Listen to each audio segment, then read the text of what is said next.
Hi guys, it is me again, Rich from Trackspark, and welcome to another tutorial. It's going to be much shorter today, thank God. Today it's on sidechaining and using the pre-fader and the post-fader settings, which is a really useful thing to know. If you don't know what sidechaining is, then sidechaining is where one signal, typically the bass, is compressed by a completely different signal, typically the kick drum. And it's usually the bass and the kick, because they are fighting for space in a mix, use it in the same frequency area in the lows. Doesn't have to be the bass and the kick, it can be anything you want it to be, which is what I'm going to show you in a second. So firstly, I will take you through the basics of sidechaining, and then I'll show you the pre-fader, post-fader. Sidechaining is massive in the dance music at the moment, and it's also used in any genre. So don't think this is just a dance. This is just for dance music. Okay, so I've got my bass and my UK sub here, bass 1 UK sub, and I've got them routed through this bass group here. The track is a garage track I did a while back. It's not completely mixed, it's only a really rough mix, so please don't judge me too harshly on it. I will play it you really quickly.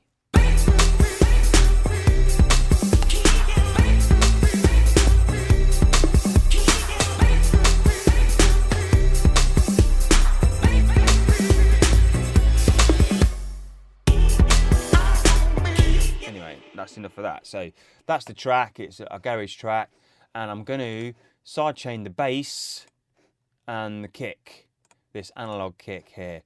So I played you the bass. Now I'm going to bring up my channel setting for the bass group. I've inserted a compressor, this C1 compressor, into the bass group, and this little button here, it'll be the same in any DAW. Activate sidechain. So I've activated that sidechain. Now, if I play this, the kick drum will now compress the bass so that it ducks out and creates more space for the kick so that it can punch through in the mix. And like I say, this is used in pretty much everything, or anything you want it to. So here we go. We can see that if I bypass it,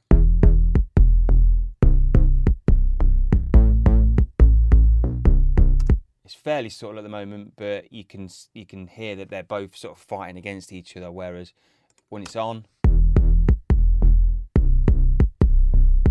the bass is ducking out. If I pull the settings right down here, make them extreme, then you can really hear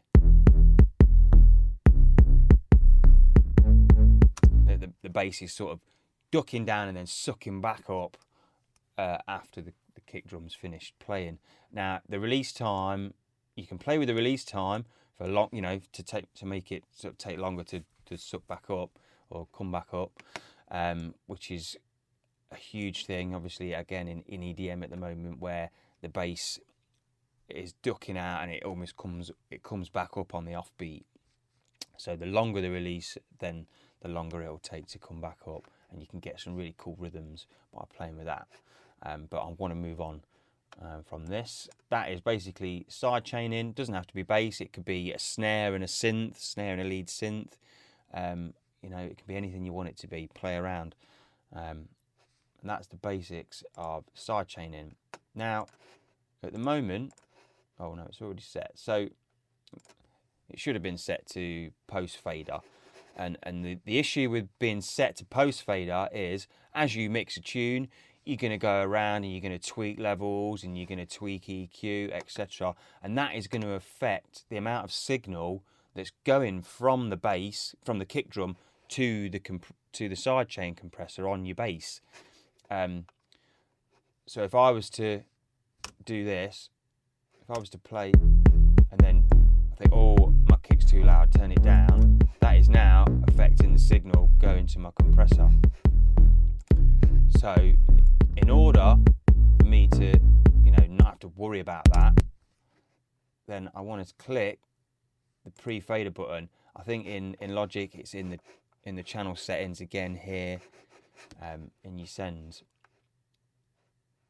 So now the amount of signal is completely independent from my actual fader. We can hear that the bass is being compressed, yeah, and coming back up again, but we can't hear the kick. So it makes it much easier to deal with in mixing terms as well. And I haven't got to play around changing my threshold and changing my, these are really extreme at the moment, aren't they, again? And changing my ratio and all the rest of it. So that is one really sort of useful tip for normal side chaining. Make sure that you put it in pre-fader, because it saves a lot of hassle. Now, you can also use it in any other instrument, as I said, and you can create some really cool rhythms. And if you, let's say you had a synth part and you wanted to make it really funky, then try side chaining it to a snare, but then pre-fader and pull it out, and you might get something really cool happening, or even a loop. But what I've done is I've got this tambourine part, just playing 16ths, really simple, and I just wanted it to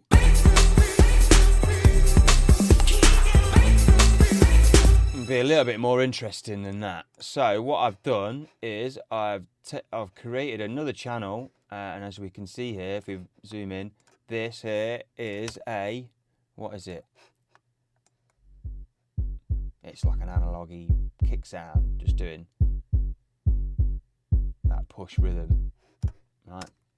Now, I've obviously got my sidechain set up on my tambourine, so there's my compressor, with my sidechain.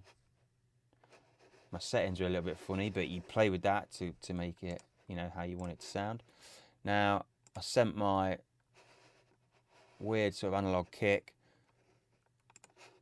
to my tambo. Look, there we go, sidechain tambo, and I've set it to pre-fader, so that now I can completely pull this out. I don't need that, I don't even want it. I just wanted to create a rhythm for this tambourine part.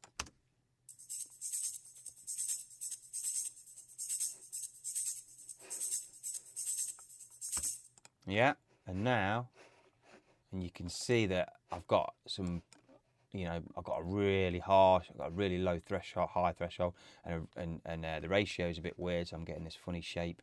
But that's my release. But I've obviously done that so that I can get this nice, cool effect on my.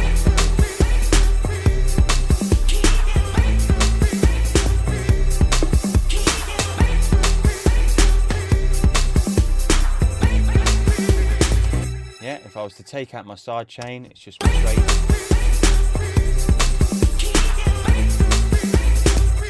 Put in my side chain.